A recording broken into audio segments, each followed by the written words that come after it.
What is most effective psychological trick you ever used? I always pay attention to what people do when they are trying to do something nice for someone else and do it back to them.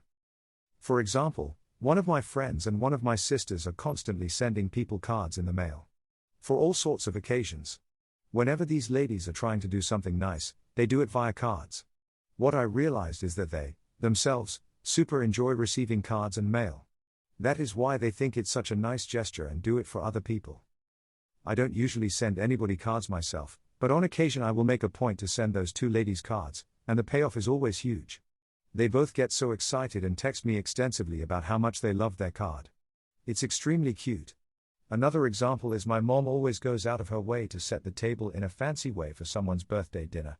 My mom loves fancy table settings, so to her that is a really great gesture that makes things feel very special. One year I was dropping off a birthday cake for her while she was out, and my husband and I stayed an extra 10 minutes to set the table for her too. We didn't do much beyond putting down a tablecloth and matching plates with the cake sort of artfully placed in the center, but holy cow, the payoff was huge.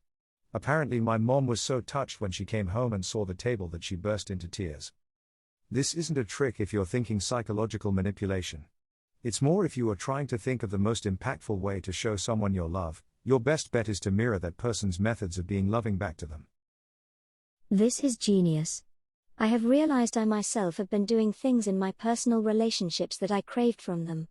I quickly realized we all have different needs, but I definitely was doing things like over-communicating, over-validating or over-hyping BC. It was what I wanted from them.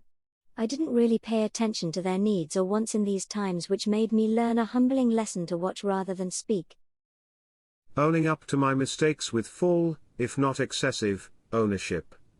It tends to disarm the offended.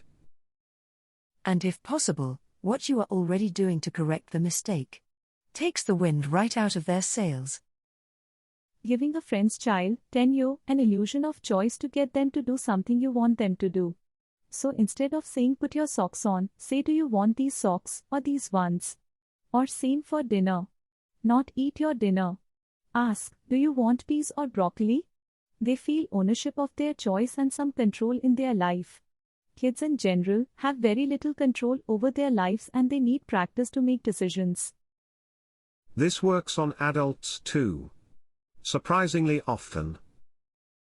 One of my favorite tricks I use on myself is, when I can't sleep, I just curl into the most comfy position, close my eyes and pretend really hard that it's 6 a.m. and I have to get up.